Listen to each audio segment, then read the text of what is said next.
اعوذ باللہ من الشیطان الرجیم بسم اللہ الرحمن الرحیم۔ حدیث نبوی صلی اللہ علیہ وسلم۔ قتادہ انس سے روایت کرتے ہیں، انہوں نے فرمایا کہ میں تم سے ایک ایسی حدیث بیان کرتا ہوں جو میرے بعد تم سے کوئی نہیں بیان کرے گا۔ میں نے رسول اللہ صلی اللہ علیہ وسلم کو یہ فرماتے ہوئے سنا کہ علامات قیامت میں سے یہ ہے کہ علم یعنی دین کم ہو جائے گا، جہل ظاہر ہو جائے گا، زنا باکثرت ہوگا، عورتیں بڑھ جائیں گی اور مرد کم ہو جائیں گے، حتیٰ کہ 50 عورتوں کا نگران صرف ایک مرد رہ جائے گا۔ صحیح بخاری شریف، حدیث مبارک نمبر 81۔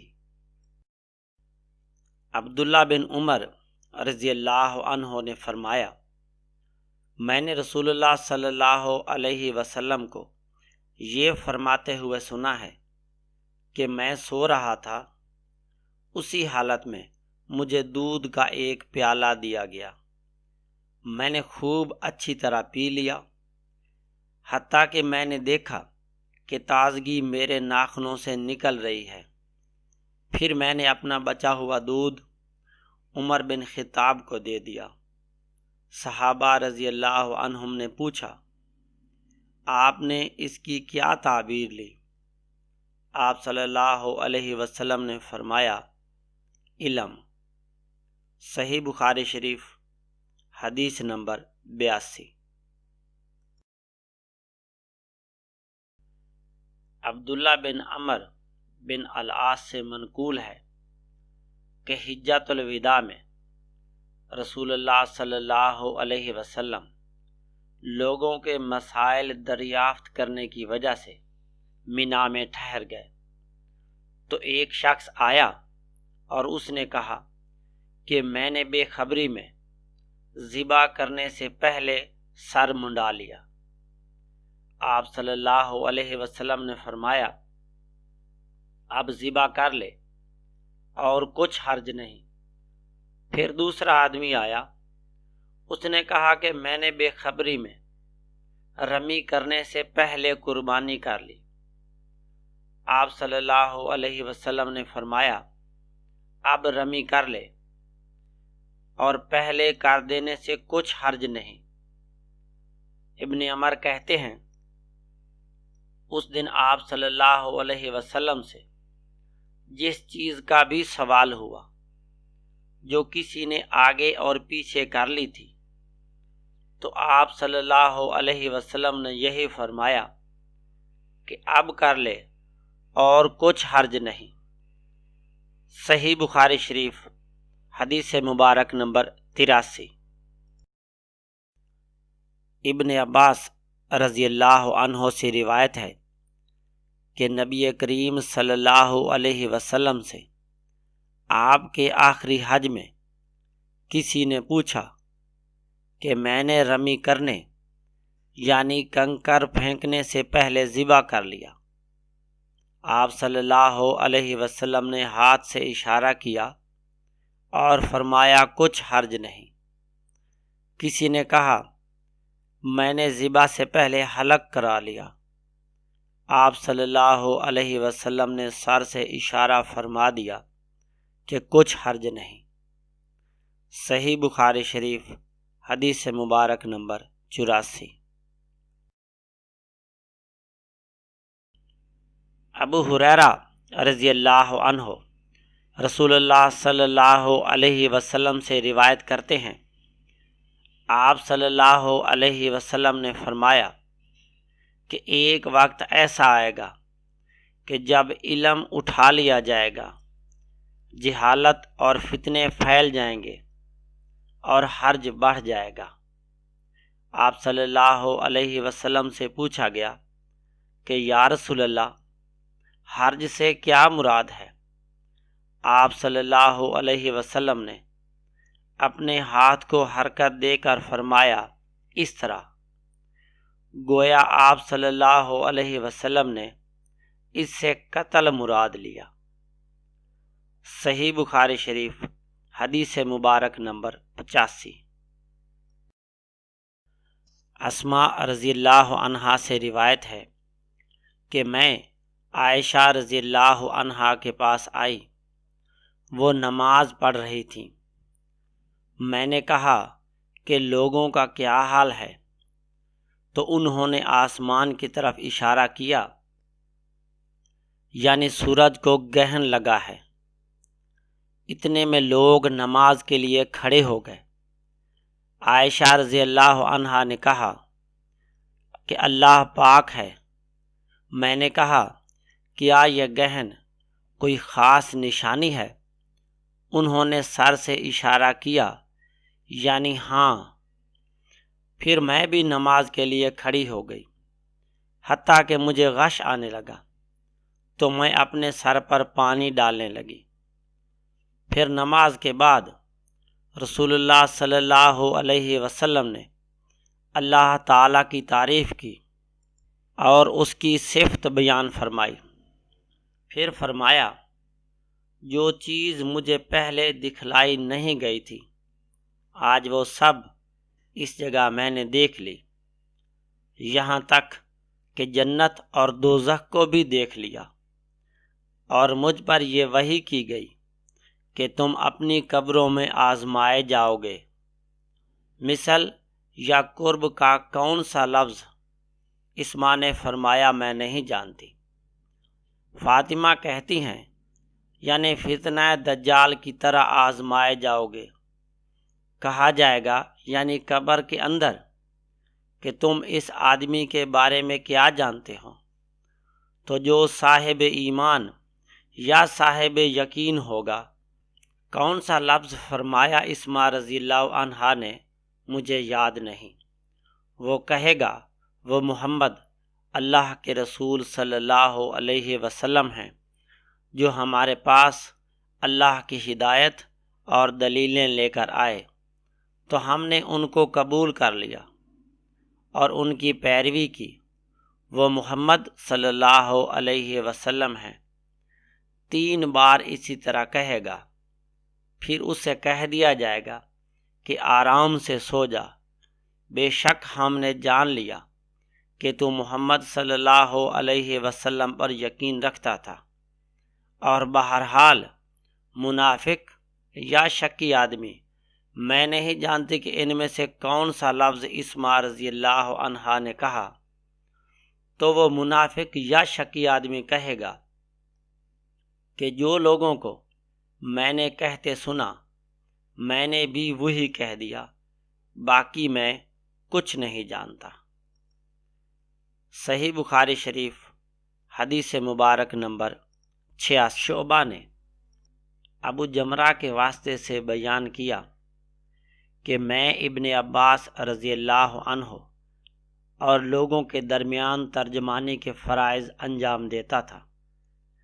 ایک مرتبہ ابن عباس رضی اللہ عنہ نے کہا کہ قبیلہ عبد القیس کا وفد رسول اللہ صلی اللہ علیہ وسلم کی خدمت میں آیا۔ آپ صلی اللہ علیہ وسلم نے دریافت فرمایا کہ کون سا وفد ہے یا یہ کون لوگ ہیں؟ انہوں نے کہا کہ ربیہ خاندان کے لوگ ہیں۔ آپ صلی اللہ علیہ وسلم نے فرمایا کہ مبارک ہو قوم کو آنا، یا مبارک ہو اس وفد کو جو کبھی نہ رسوا ہو نہ شرمندہ ہو۔ اس کے بعد انہوں نے عرض کیا کہ ہم ایک دور دراز کونے سے آپ صلی اللہ علیہ وسلم کے پاس آئے ہیں، اور ہمارے اور آپ کے درمیان کفار مضر کا یہ قبیلہ پڑتا ہے۔ اس کے خوف کی وجہ سے ہم حرمت والے مہینوں کے علاوہ اور ایام میں نہیں آ سکتے، اس لیے ہمیں کوئی ایسی قطعی بات بتلا دیجیے کہ جس کی ہم اپنے پیچھے رہ جانے والے لوگوں کو خبر دے دیں، اور اس کی وجہ سے ہم جنت میں داخل ہو سکیں۔ تو آپ صلی اللہ علیہ وسلم نے انہیں 4 باتوں کا حکم دیا اور 4 سے روک دیا۔ اول انہیں حکم دیا کہ ایک اللہ پر ایمان لائیں۔ پھر فرمایا، کیا تم جانتے ہو کہ ایک اللہ پر ایمان لانے کا کیا مطلب ہے؟ انہوں نے عرض کیا، اللہ اور اس کا رسول زیادہ جانتے ہیں۔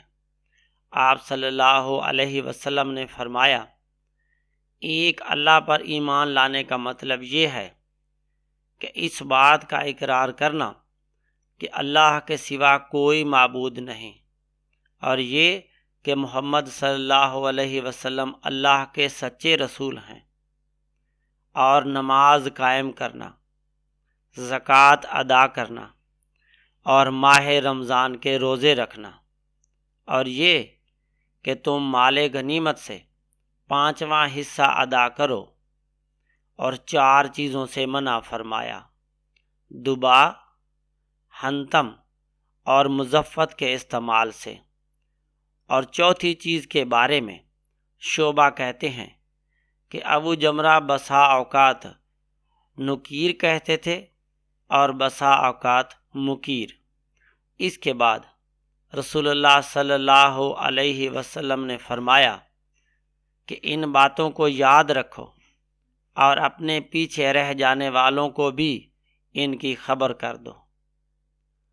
صحیح بخاری شریف حدیث مبارک نمبر 87۔ عقبہ ابن حارث کے واسطے سے منقول ہے کہ عقبہ نے ابو احاب بن عزیز کی لڑکی سے نکاح کیا تو ان کے پاس ایک عورت آئی اور کہنے لگی کہ میں نے عقبہ کو اور جس سے اس کا نکاح ہوا ہے اس کو دودھ پلایا ہے۔ یہ سن کر عقبہ نے کہا، مجھے نہیں معلوم کہ تو نے مجھے دودھ پلایا ہے، اور نہ تو نے کبھی مجھے بتایا ہے۔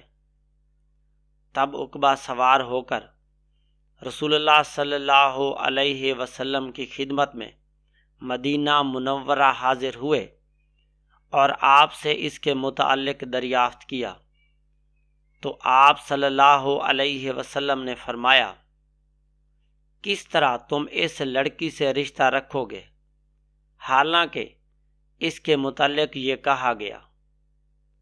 تب عقبہ بن حارث نے اس لڑکی کو چھوڑ دیا اور اس نے دوسرا خامند کر لیا۔ صحیح بخاری شریف حدیث مبارک نمبر 88۔ عمر رضی اللہ عنہ سے روایت ہے کہ میں اور میرا ایک انصاری پڑوسی دونوں اطراف مدینہ کے ایک گاؤں بنی امیہ بن زید میں رہتے تھے، جو مدینہ کے پورب کی طرف بلند گاؤں میں سے ہے۔ ہم دونوں باری باری نبی کریم صلی اللہ علیہ وسلم کی خدمت شریف میں حاضر ہوا کرتے تھے۔ ایک دن وہ آتا، ایک دن میں آتا۔ جس دن میں آتا اس دن کی وحی کی اور رسول اللہ صلی اللہ علیہ وسلم کی فرمودہ دیگر باتوں کی اس کو خبر دے دیتا تھا، اور جب وہ آتا تھا تو وہ بھی اسی طرح کرتا۔ تو ایک دن وہ میرا انصاری ساتھی اپنی باری کے روز حاضر خدمت ہوا۔ جب واپس آیا تو اس نے میرا دروازہ بہت زور سے کھٹکھٹایا اور میرے بارے میں پوچھا کہ کیا عمر یہاں ہیں؟ میں گھبرا کر اس کے پاس آیا۔ وہ کہنے لگا کہ ایک بڑا معاملہ پیش آ گیا ہے، یعنی رسول اللہ صلی اللہ علیہ وسلم نے اپنی بیویوں کو طلاق دے دی ہے۔ پھر میں اپنی بیٹی حفصہ کے پاس گیا، وہ رو رہی تھی۔ میں نے پوچھا، کیا تمہیں رسول اللہ صلی اللہ علیہ وسلم نے طلاق دے دی ہے؟ وہ کہنے لگی، میں نہیں جانتی۔ پھر میں نبی کریم صلی اللہ علیہ وسلم کی خدمت میں حاضر ہوا۔ میں نے کھڑے کھڑے کہا کہ کیا آپ صلی اللہ علیہ وسلم نے اپنی بیویوں کو طلاق دے دی ہے؟ آپ صلی اللہ علیہ وسلم نے فرمایا نہیں، یعنی یہ افواہ غلط ہے۔ تب میں نے تعجب سے کہا اللہ اکبر، اللہ بہت بڑا ہے۔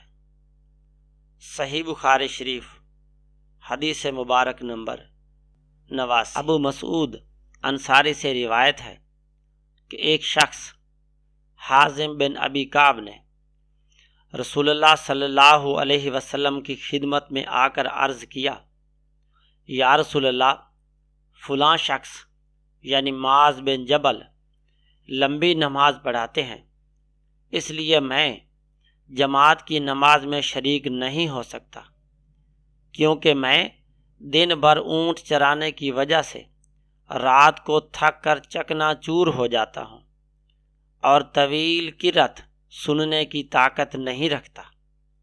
ابو مسعود راوی کہتے ہیں کہ اس دن سے زیادہ میں نے کبھی رسول اللہ صلی اللہ علیہ وسلم کو وعظ کے دوران اتنا غضبناک نہیں دیکھا۔ آپ صلی اللہ علیہ وسلم نے فرمایا، اے لوگو، تم ایسی شدت اختیار کر کے لوگوں کو دین سے نفرت دلانے لگے ہو؟ سن لو، جو شخص لوگوں کو نماز پڑھائے تو وہ ہلکی پڑھائے، کیونکہ ان میں بیمار، کمزور اور حاجت والے یعنی سب ہی قسم کے لوگ ہوتے ہیں۔ صحیح بخاری شریف حدیث مبارک نمبر 90۔ اللہم صلی علی محمد وعلی آل محمد وبارک وسلم۔